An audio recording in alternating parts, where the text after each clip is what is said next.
笑，滔滔灭共潮。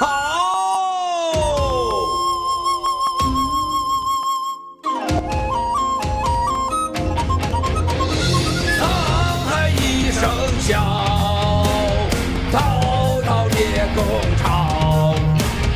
四海英雄聚今朝，苍天笑，拔剑斩红腰，狼杀淘尽怒百笑。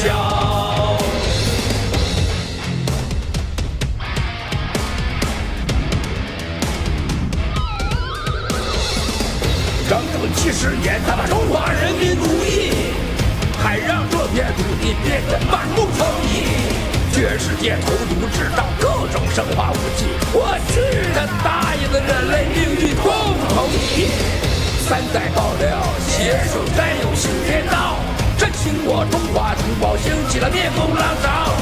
壮志冲云霄，看那国旗飘飘，别鸟铁岭河道，神州阳光普照。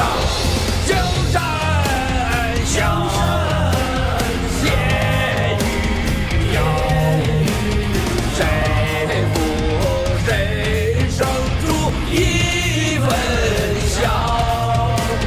风萧萧，人笑险如潮，盘古开天风潮。3年多的爆料，就是黑压死磕，中方实锤，每天都有1点也不嫌多。以美灭共，以共灭共，还得靠我们战友们行动。天佑我中华儿女，共建联邦新中国。黑夜显祖国，照亮东方的眼，戳破共匪的火焰。我准备了3世多年，越过了死亡幽谷，踏上了灭共之路。总有太多雄剑，我中华驰骋虚度。听风笑，收归正道，一周踏浪自逍遥。苍生笑，热血万丈高，仰天长啸志英豪。战友们豪气穿云霄，寒武相聚在今朝。我定报 The one to save the world, sitting behind the people's side. We are running out of time. Take down, action, action. Take down the CCP. Take down, action, action. Take down the CCP.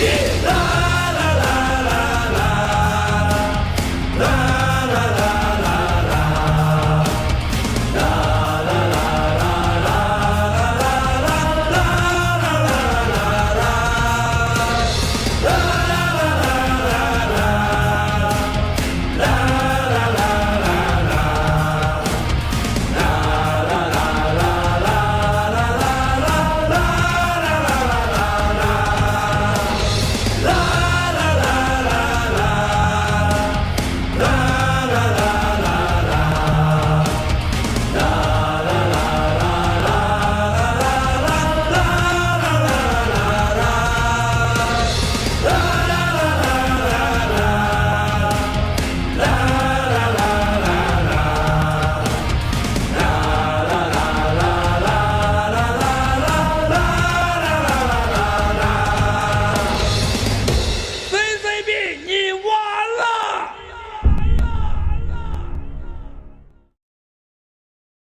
飞翔的翅膀，踏上母鸡缝制的马靴，马奶酒让我描述是死亡。跨上马与狂风对话，迎着黄沙我再次出发。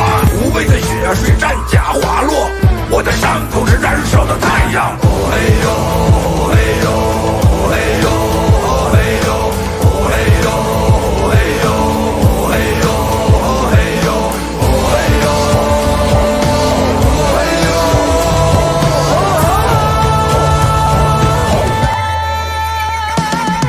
旗帜在马背上，永远矗立在我肩膀。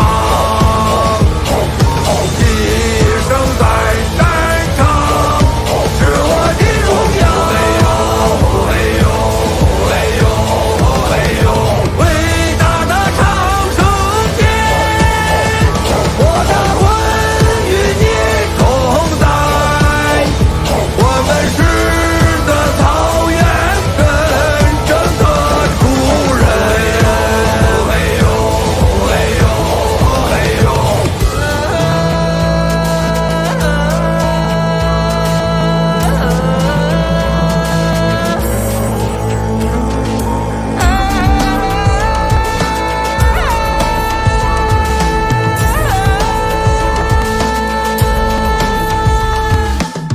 为了孩子稚嫩的脸庞，为母亲眼中的期望，兄弟们站起来反抗，英雄故事必被后代传唱。我们是勇士的民族，不屈的血在身上流淌，神圣的母语放声高喊，我还们能比猴子大呀！哦嘿呦，哦嘿呦，哦嘿呦，哦嘿呦，哦嘿呦，哦嘿呦，哦嘿呦，哦嘿呦，哦嘿呦。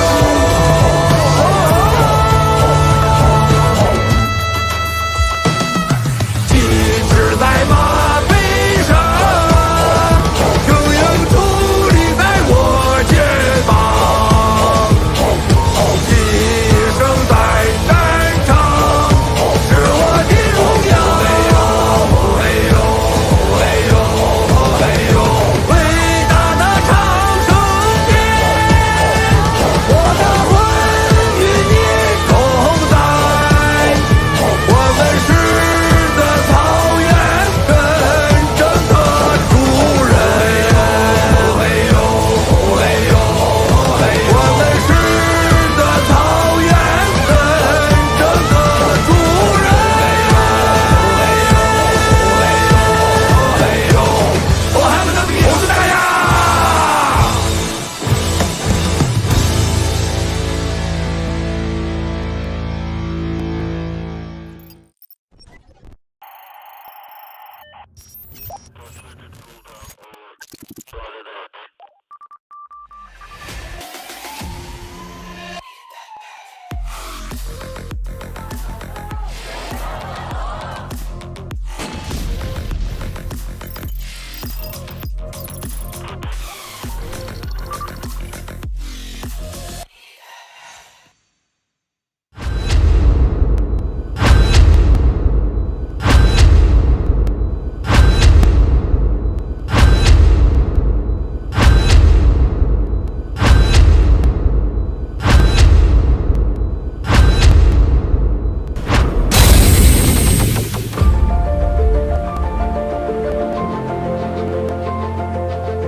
！Good evening, Fringers. It is Friday, September 10th, 2021, and I want to welcome you and wish you a happy Friday and welcome all of you to episode 64 of The Fringe. I'm your host, David Vincent Bob. Joining me tonight is Rika, who is returning co-host to The Fringe. I want to thank you so much for being here tonight, Rika. It's always great to have you. Thank you, David. It's great to join with you tonight. Thanks, Rika. Again, we appreciate having you. Now, some very shocking breaking news. Let's get into it. For all Americans, and what seems to be a huge step in this administration's determination to control every aspect of each and every one of our lives, the U.S., ladies and gentlemen, just took another huge step from what I see toward communism. The White House outlines a new 6-part plan to battle COVID-19. Let's roll that video now, please, Chris. Let's get more now on the strategy President Biden's going to roll out later today from Chief White House Correspondent Cecilia Vega. Good morning, Cecilia. Hey, George, good morning to you. So the White House, the president, they're doing this today because they say that they know that people are increasingly concerned about the Delta variant as kids are heading back to school and folks are heading back to the office. But there's also the political reality of this, that the president has seen his poll numbers start to slip when it comes to his handling of the coronavirus. The president met with his COVID response team yesterday. Later today, he's going to unveil this 6-point plan. Let me show you some of the big picture, big topics that they're going to hit in this plan. They're looking at talking about vaccinating the unvaccinated, keeping the vaccinated protected, keeping schools open and kids safe. That's an important one. Testing and mask mandates, the economic recovery and all of this, and care for those who do test positive. But look, George, you know, there are a lot of big questions heading into this address today. The reality is there's only so much that the federal government can actually do when it comes to mandating vaccines in the private sector. Officials here aren't saying much at this point about how the president is going to address booster shots today. And the White House, I'm told, is not expected, or the president rather, is not expected to issue any broad vaccine mandates. But George, maybe this is a little hint of the big picture that he's going to address today. The press secretary, when she was asked whether this address will have an immediate impact on Americans' lives, she says it depends if you are vaccinated or not. That is the big question right now. Okay, Cecilia, thanks very much. From Fox News yesterday, in a report from Edward Lawrence in the Associated Press, President Joe Biden announced yesterday that all employers with more than 100 workers will be forced to require coronavirus vaccinations or test employees weekly. This mandate will be announced Thursday. That was yesterday. It was announced yesterday, and is expected to affect as many as 100 million Americans. The expansive rules mandate that all employers with more than 100 workers require them to be vaccinated or tested for the virus weekly affected about 80 million Americans. And the roughly 17 million workers at health facilities that receive federal Medicare or Medicaid also will have to be fully vaccinated. Biden will have OSHA make a rule requiring employees of companies to be tested. Companies will have to pay for the testing, but they can pass the costs, check this out, onto their employees. Biden is also signing an executive order to require vaccination for employees of the executive branch and contractors who do business with the federal government, with no option to test. That covers several million more workers. In addition to the vaccination requirements, Biden is moving to double federal fines for airline passengers who refuse to wear masks on flights or to maintain face covering requirements on federal property in accordance with Center for Disease Control, the CDC, and prevention guidelines. The rule would also require that large companies provide paid time off for vaccination. According to Forbes, businesses that refuse to comply with the mandate will open themselves up to a hefty fines up to nearly, check this out, folks, $14,000 per violation. In July, White House Press Secretary Jen Psaki told reporters that a federal vaccine mandate was not the role of the federal government. When we here at the Fringe saw this happening in other countries and the resulting massive protests, we hoped and prayed this would not find its way to the United States. Unfortunately, it has. And when you look at this at face value, we've been warning everyone to look out for this if it does happen. I would certainly be looking toward the fact that this nation indeed is heading toward a totalitarian dictatorship and possible communist takeover. It's here, people. It's happening right now. President Biden said, and I quote, "This is not about freedom or personal choice." I'll leave it right there. What will happen next, I can only pray, is that this administration quickly comes to its senses and realizes this is an absolute travesty. This is more than forcing Americans to take an ineffective experimental poison. No, this is about American freedom being taken away. Over to you, Rika. Well, let's take a look at the second news. Why is the U.S. Centers for Disease Control and Prevention quietly revising the definition of vaccination? As we all know, the term immunity refers to the body recognizing self and non-self components and developing a series of physiological and biochemical functions accordingly. The body develops tolerance to self components and eliminates foreign parts. With the development of biotechnology in the past century, vaccines have almost become the only magic weapon for humans to resist malignant infectious diseases. Its mechanism of action is by injecting a small amount of attenuated and inactivated pathogens, or the non-pathogenic part of the pathogen, into the human body, which triggers the human body to produce an immune response to resist a real pathogen infection. A few careful members of the whistleblower movement recently discovered that the Centers for Disease Control and Prevention, CDC, quietly revised the definition of vaccination on their website on September 1st. The concept changed from injecting vaccines into human body to create immunity against certain diseases to injecting vaccines into human body to produce protection against specific diseases. The purpose of vaccination has changed from the clearly defined immunization to the vaguely meaning protection. It is not yet known why the CDC made this modification. However, the director of CDC, Ms. Walensky, has previously admitted, directly or indirectly, on many occasions, that even for the individuals who are fully vaccinated with 2 doses, the interpersonal transmission of the Delta variant cannot be mitigated, let alone prevented.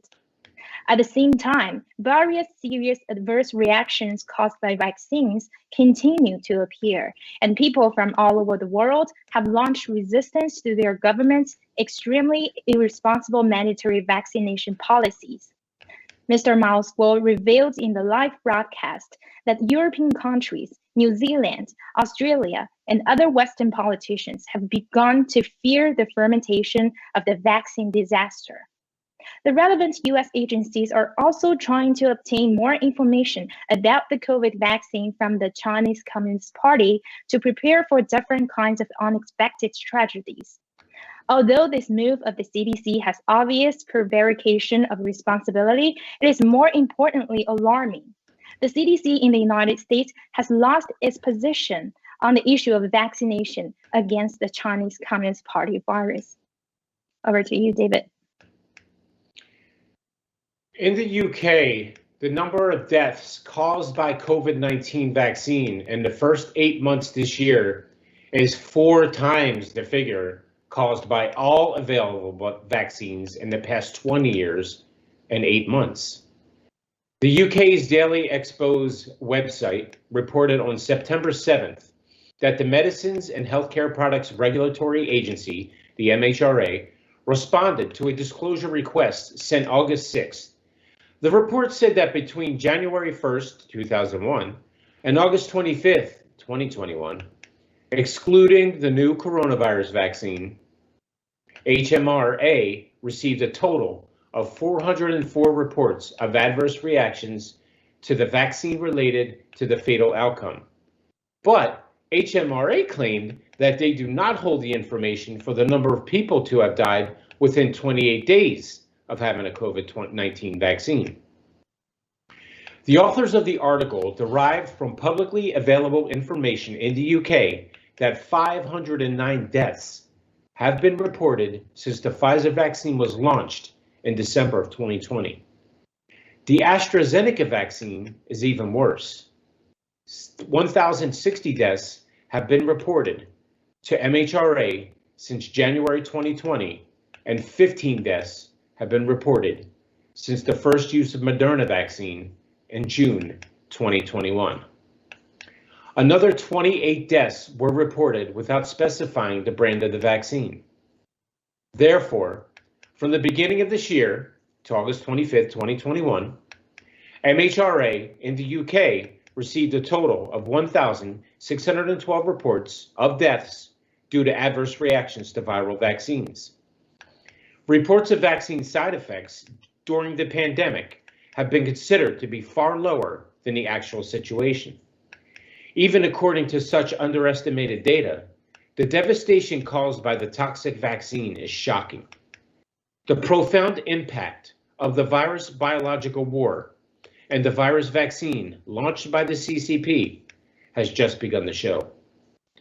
We must continue our efforts to spread the truth and protect ourselves and our families. Over to you, Rika.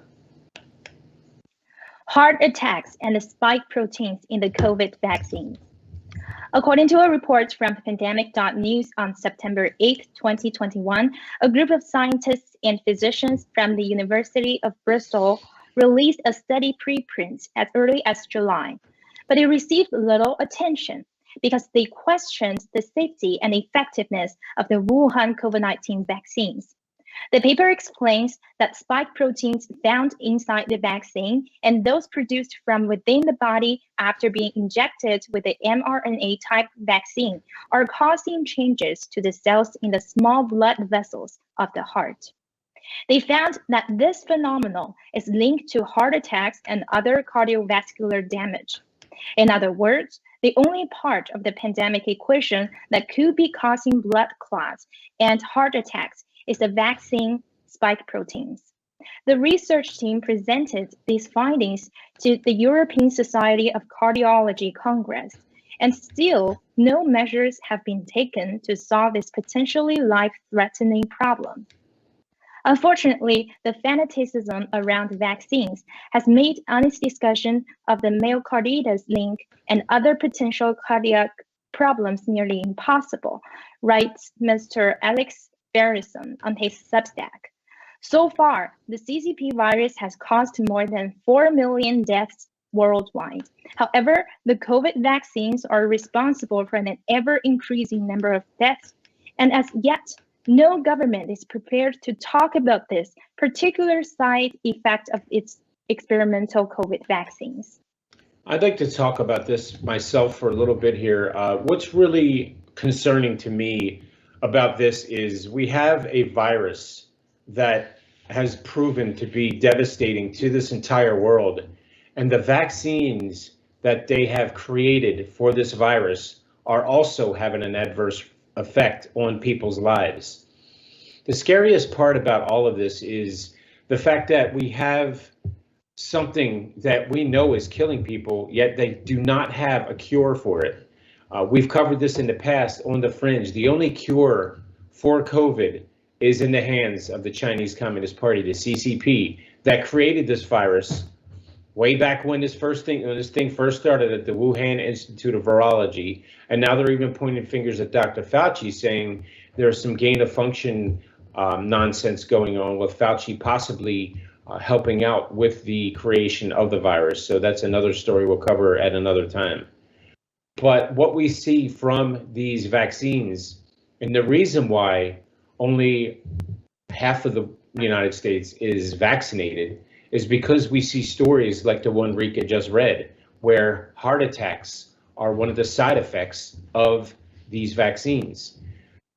Miles Guo, in an interview in one of his shows on GTV here a few months back, might have even been a month ago, talked about the spike proteins, how there are trillions of these little spike proteins that travel throughout your body. And for people that are affected by the spike proteins immediately, they have blood clots and aneurysms in their brains, and they die quickly from the vaccine.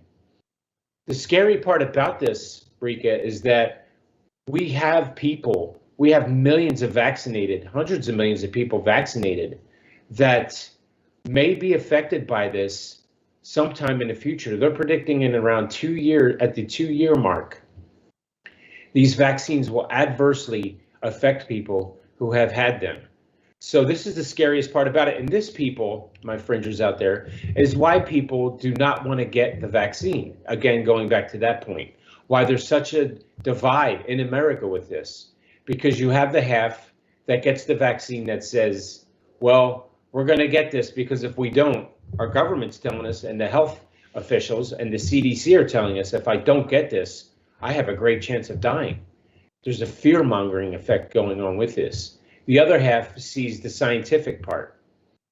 There are drops in infections, but they don't want to risk. People would rather risk dying from this than getting an injection, which also they could die from. So people feel trapped between a rock and a hard place with these vaccines. And that is the hardest part about this for all Americans. And that's why there's such a struggle and such a divided nature, again, in our nation with people that want to take this vaccine and people that do not want to get near this vaccine. I haven't gotten the vaccine because I've been informed of medicines that work instead that can prevent you from, first of all, from getting the virus.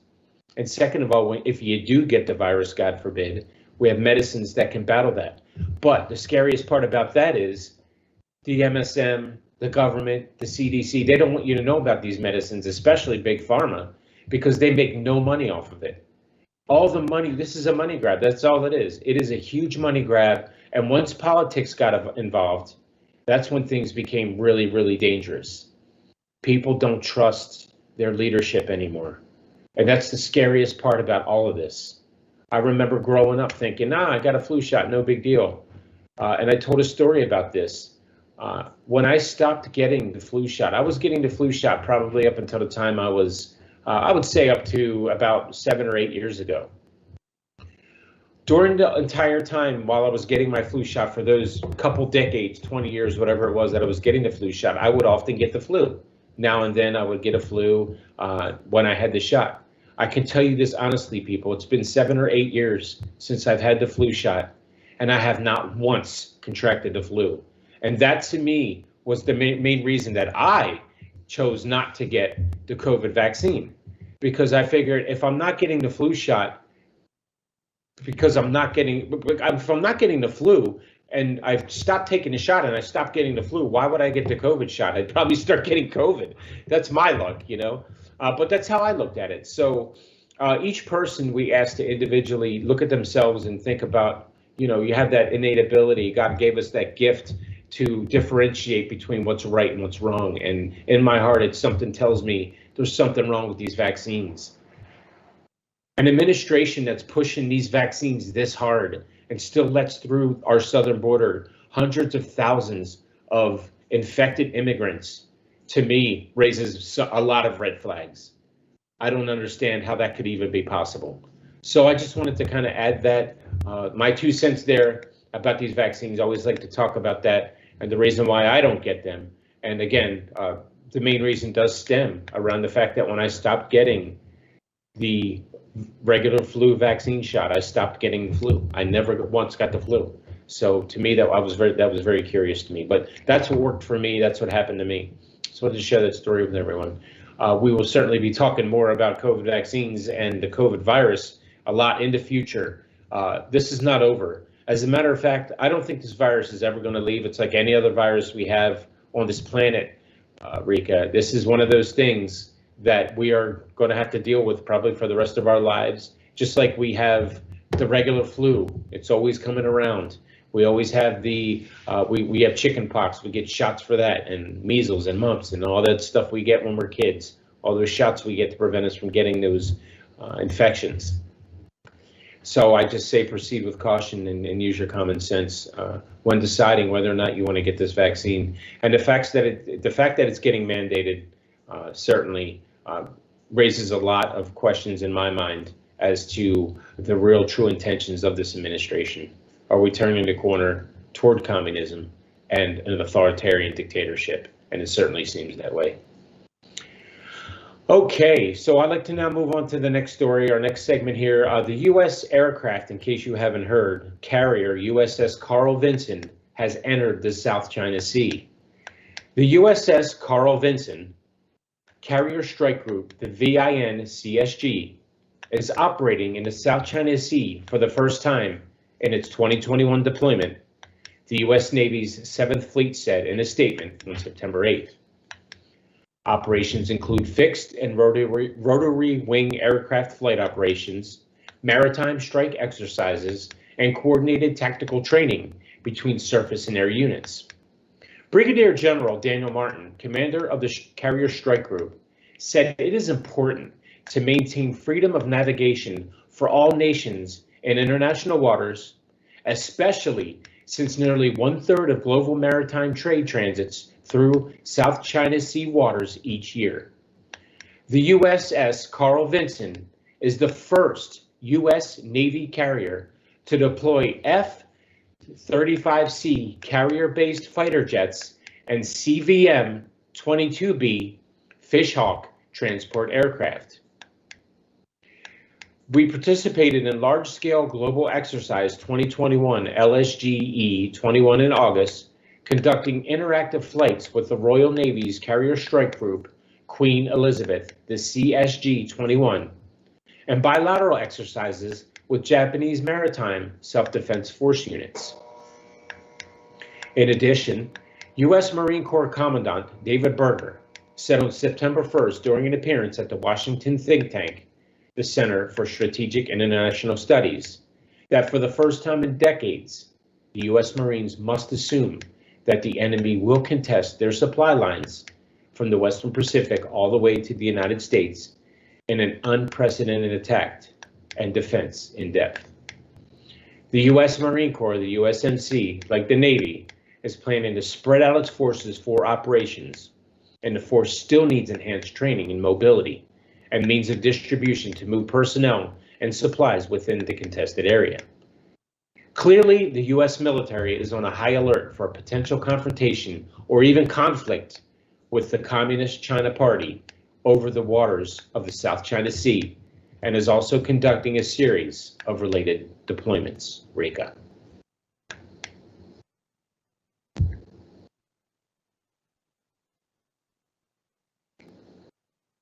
I think you might be muted, Rika. All right, sorry, I'll get to the next news. U.S. media announced the new evidence that the U.S. agencies funded the research of the enhanced function of the CCP virus, and Fauci may face legal liability for lying. The Intercept recently published a 900-page material revealing more details about the U.S. Ecological Health Alliance application for a grant from the Fauci-led National Institute of Allergy and Infectious Diseases to fund experimental research on bat coronavirus function enhancement at CCP's laboratories. Two of the grant applications were made public for the first time. One application is for understanding the risk of bat coronavirus emergence, which states that the funds will be used to screen thousands of bat samples and recruit staff and to perform these dangerous experiments. It also mentions conducting key experiments simulating human cell mice in a level 3 laboratory at Wuhan University Animal Experimental Center, rather than a level 4 laboratory at the Wuhan Institute of Virology Research Lab, as has been speculated. Another application is about understanding risk of zoonotic virus emergence in emerging infectious disease hotspots of Southeast Asia. This proposal, written in advance of the 2019 outbreak of viruses in China, seems prescient. In particular, it mentions how to increase and deploy resources in Asia in the event of an emergent epidemic, and refers to the region of Asia as the most important region. These newly released details provide additional evidence that the virus is a laboratory product. The material also confirms that the federal research included combining the stinger gene of one coronavirus with the genetic information of another coronavirus. This would produce a new virus that could infect human cells and would be more pathogenic than the original virus. It further exposed the lie that Fauci had previously claimed in the congressional hearing that there was no funding to support any function enhancement research. Not long ago, U.S. Senator Rand Paul formally filed a criminal investigation of Fauci with the Department of Justice.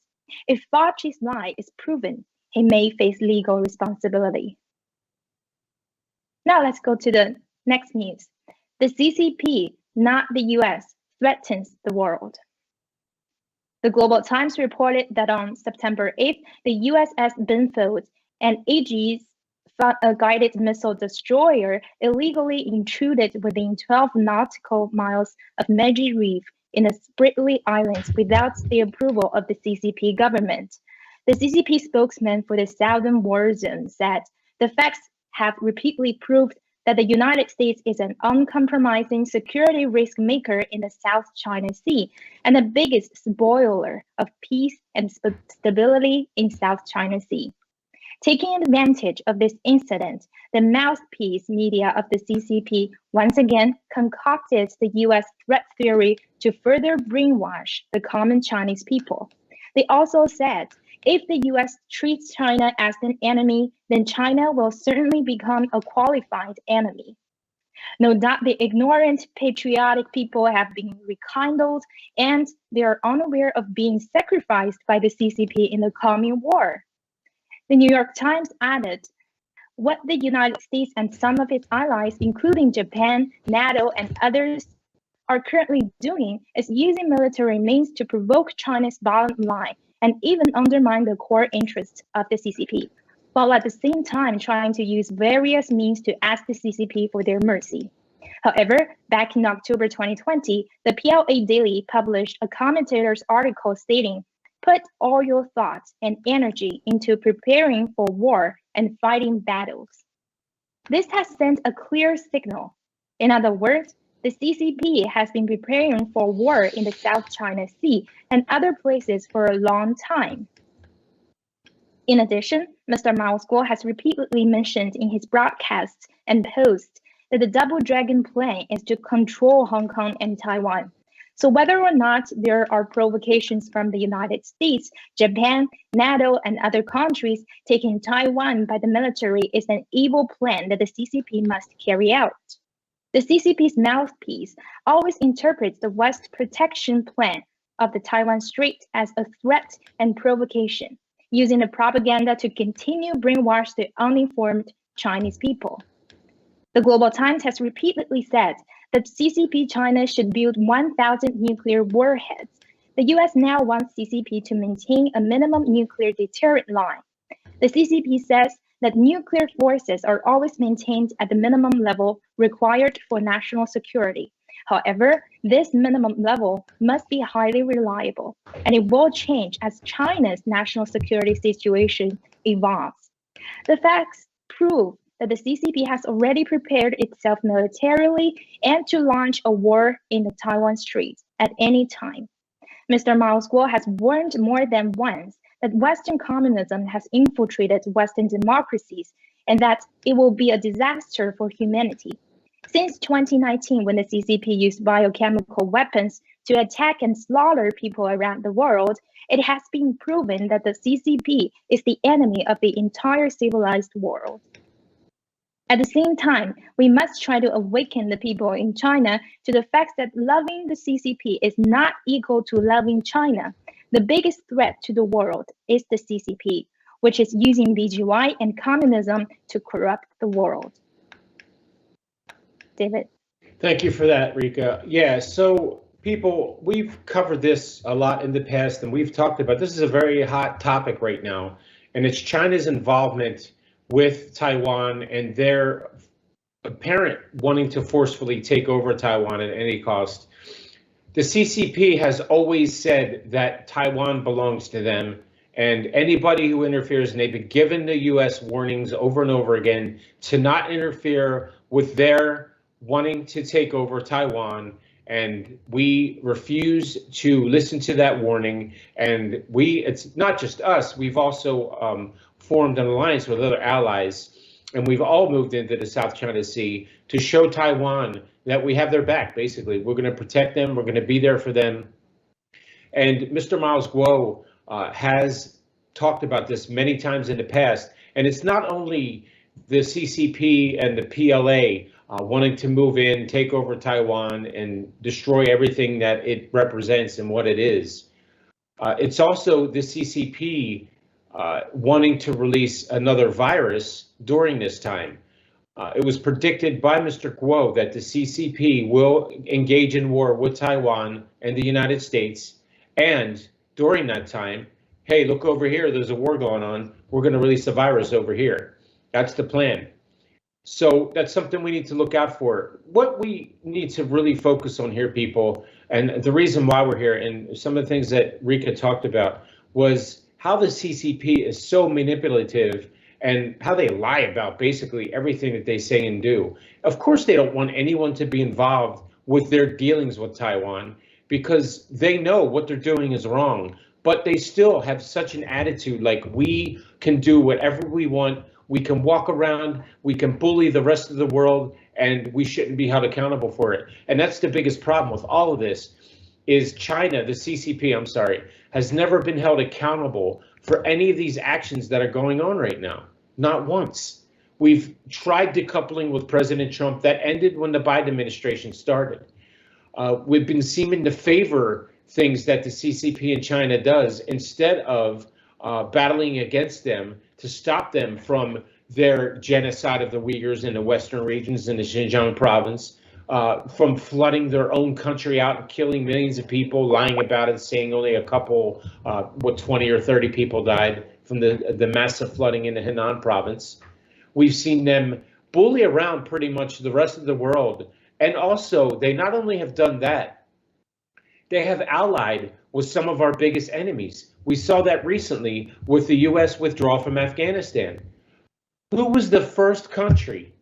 Who was the first government that was knocking on Afghanistan, that was knocking on the Taliban's door, the Taliban terrorists' door, when the U.S. withdrew from Afghanistan? It was the Chinese Communist Party. People, these people are very, very dangerous. They have sided with Iran. They have sided with Russia. As Rika covered, they're building more and more nuclear weapons to help defend themselves against the U.S. and anyone else who is going to try to help and defend Taiwan. The CCP has threatened to bomb Japan with nuclear weapons. This is a very serious time in our history, people, and it will just continue to escalate until the CCP is taken down. We talk about it every single day, every week we're here on The Fringe, and every show that you see on GTV, and we see the CCP escalating, starting to escalate more and more and more. And the less and less you hold them accountable, the more and more they become dangerous. We have, in the United States, weakened ourselves from the inside, and therefore have made ourselves vulnerable from the outside on many, many levels with many, many countries. Don't get it twisted, people. The CCP is sitting back right now. They're plotting and planning. As we in our military worry about critical race theory, the CCP's making plans on how to take over this country. You want to talk about the woke movement? That's the woke movement. You need to wake up and see what's really going on here, right underneath your noses, right here in our own country. We need to unite as a people and strengthen from within, or we are going to be susceptible to things that you couldn't even possibly imagine. And I'm talking about what we see happening right now, right in front of our eyes. This is only the beginning. We have a dictatorship type government taking over your lives, people. It's happening right now, like I said, and I want to keep forcing this issue and talking about it throughout the episode. Moving on to our last segment, and then we're going to talk about a little bit of something that's obviously an anniversary for tomorrow of 9/11. But first, I'm going to talk about how Miles Guo's whistleblower movement breaks the CCP's plan. China's newly minted ambassador to the United States arrived in July, but the honeymoon's already over. King Gong on Tuesday reinforced his reputation as a sharp-edged avatar of Chinese diplomacy with a speech that excoriated U.S. wrongs beliefs and cautioned against violating Beijing's red line of core interests in areas, including, again, the South China Sea, Taiwan, and Xinjiang. In his most substantive public statement yet, Qin pointed out ominously to China's nuclear weapon capability and warned of disastrous consequences if the U.S. seeks to suppress China using a Cold War playbook. Speaking via video link to a select audience of Chinese politicians and foreign policy heavyweights, including Henry Kissinger, former U.S. Ambassador to Beijing Stapleton Roy, and former Assistant Secretary of State for the East Asian Affairs, Susan Thornton, China's ambassador said those who argue his country would meet the same fate as the former Soviet Union show a serious ignorance of history and China. Qin's speech at the National Committee on U.S.-China Relations underscores his history as an early pioneer of the aggressive wolf warrior style of diplomacy that is increasingly defining Beijing's approach to the United States and to the world. The Chinese Communist Party's war wolf diplomacy has become notorious at home and abroad, and its arrogant diplomatic rhetoric and actions have not only caused China's national image to fall rapidly around the world in recent years, but also made the outside world more and more suspicious of the ruling intelligence and ability of the Communist Party's leaders.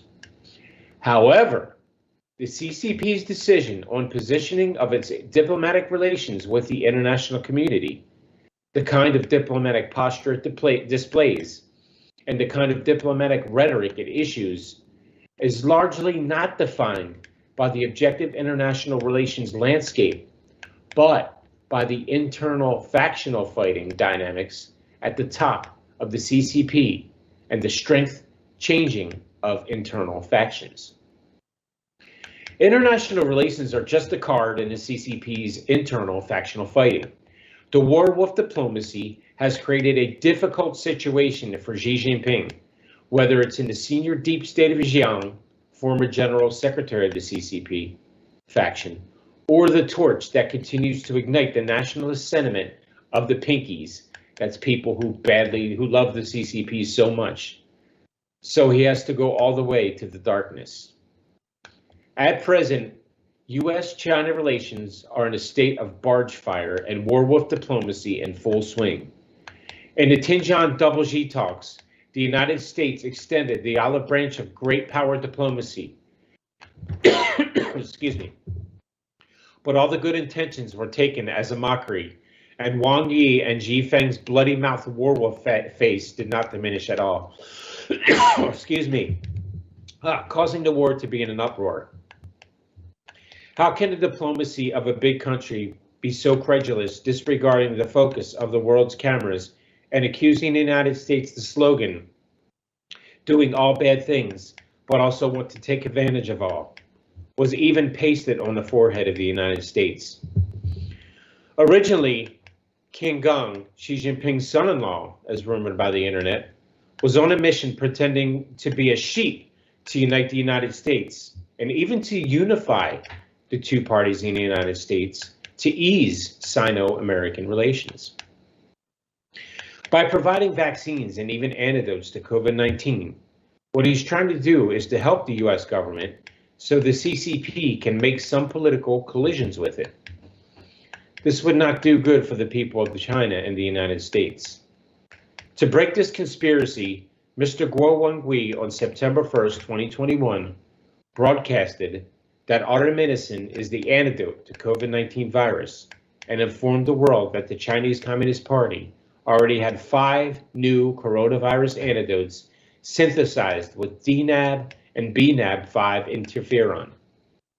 As a result, the son-in-law, Qin Gang, lost all his cards and showed his wolf nature again with words like threats and scoundrels. The United States is once again being abused with the threatening and scoundrel posture. In fact, Mr. Guo Wengui's move also broke the idea of U.S. politician collusion.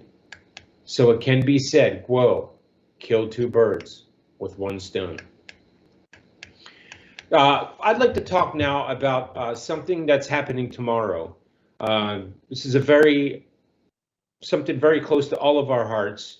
What's going on tomorrow is, if all of you can remember, which I'm sure this date will live in infamy, is the 20th anniversary of the bombing of the World Trade Center by terrorists from Afghanistan in the U.S. Two planes were crashed into the World Trade Center, and as we know, the planes not only crashed into the World Trade Center, they fell to the ground, and thousands of innocent humans died that day. And because of that happening, on September 1st, 2001, we went to war with Afghanistan. So here we are 20 years later. Tomorrow, it'll be the 20-year anniversary of the destruction of the greatest two buildings in the world at that time, the World Trade Center. And we have withdrawn our troops from Afghanistan. So is the withdrawing of the troops a celebration, or is it something that we should feel wary about, that shouldn't have happened? There's a lot going on right now in Afghanistan.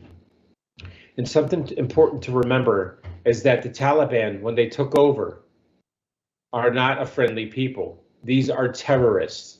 They are as far left as you can possibly get, religious, fanatical terrorists. They chop off people's heads. They throw acid in women's faces who show their faces and faces aren't covered. They torture, they maim, they rape little children. These people are absolute animals. The Taliban has again taken over Afghanistan, and that's what we're celebrating tomorrow for the 20-year anniversary of 9/11. And that's, to me, tragic in itself. When I think back to how I felt that day, it really brings up a lot of emotions for me. I was actually in New York City this past summer for a couple months while we celebrated. I was there for some protesting, but we also celebrated the 1-year anniversary of the new federal state of China, of the indoctrination of the new federal state of China by Mr. Miles Guo, Mr. Steve Bannon. And we had a show of the Fringe up in the tower there, and we were talking about 9/11, and I got very emotional about how that how that day made me feel, what it felt like to be there when this all happened. When 9/11 happened, I was actually living in New York at the time, back in 2001. I was living in New York, doing my thing, and I came home to visit my parents, and I was sleeping. And my sister woke me up and she said, something wrong is happening in New York right now. And I said, what's going on? And I came upstairs and she showed me the TV and she started crying. And I started crying. I couldn't believe what I was seeing. The first thing I thought was, this looks like a movie. This doesn't even look real. And while we're watching this tower on fire and hearing the emotion of the people and the smoke coming out of it, they were showing images over and over of the plane hitting the tower, what appeared to be hitting the tower. And while that was going on, another plane hit the second tower.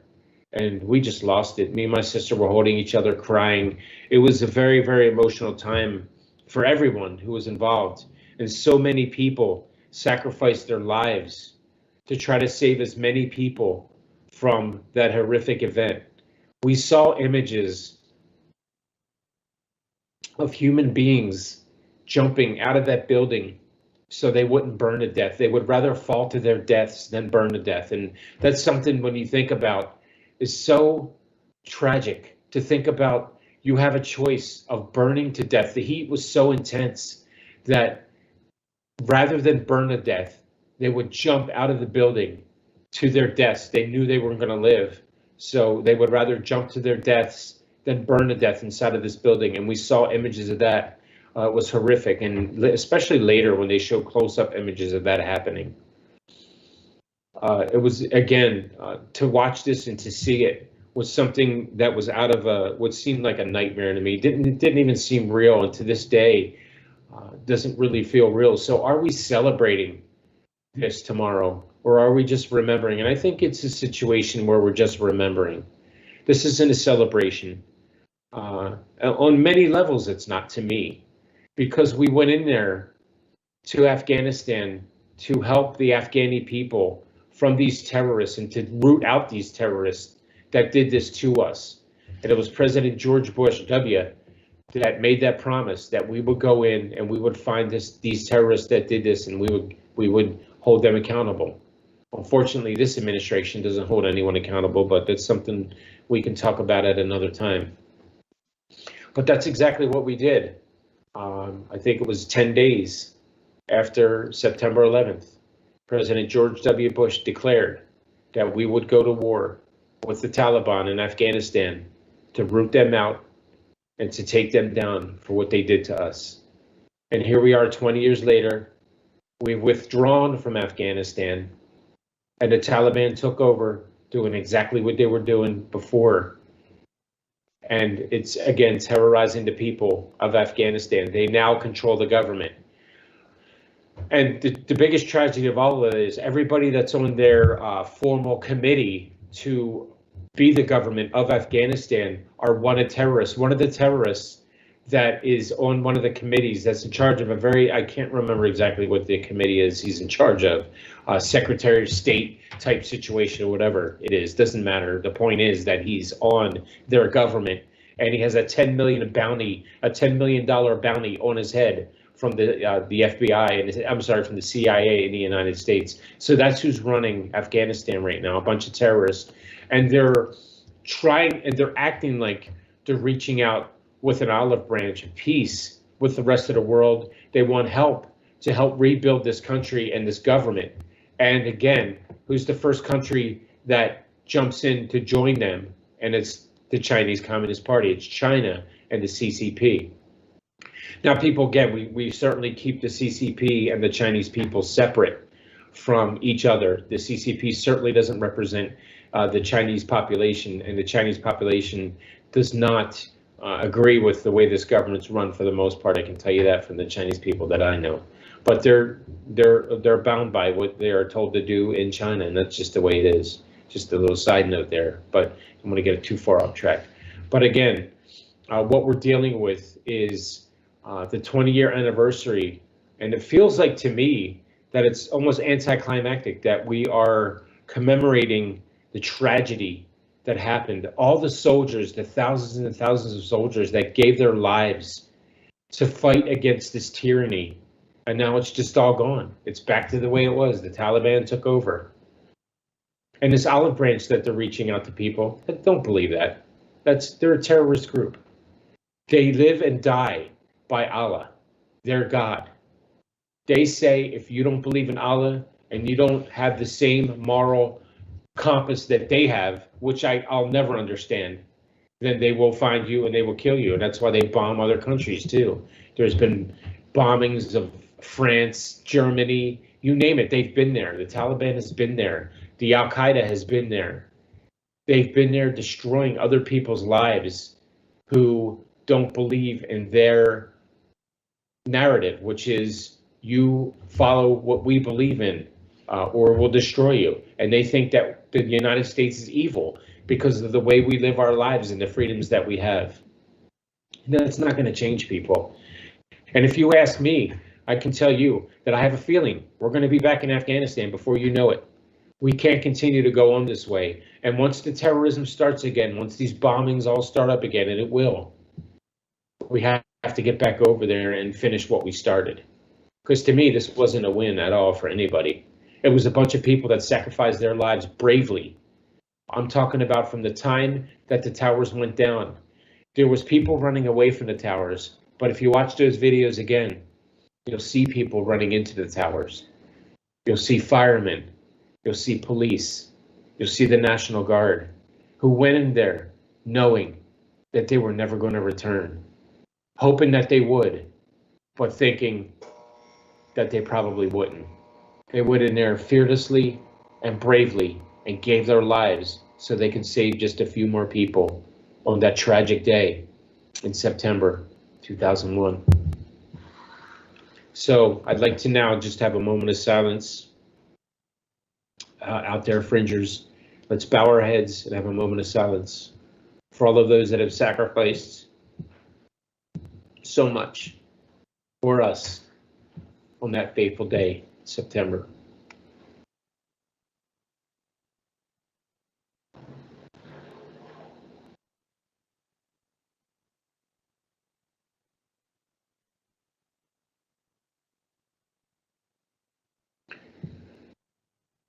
I apologize.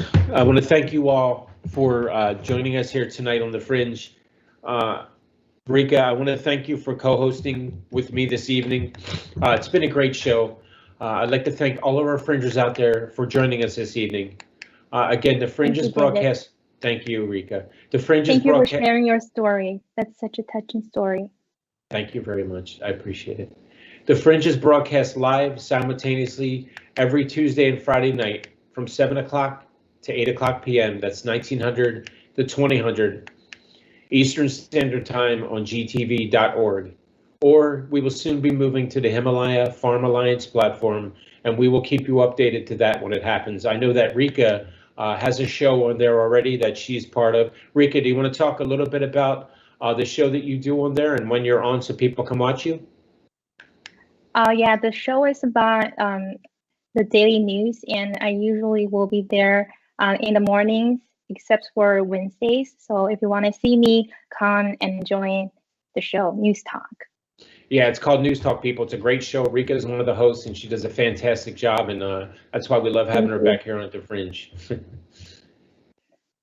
I want to wish everyone to have a fantastic weekend, and we'll see you again on Tuesday at 7. And until then, be safe, be free, and God bless you and your families. Have a good night.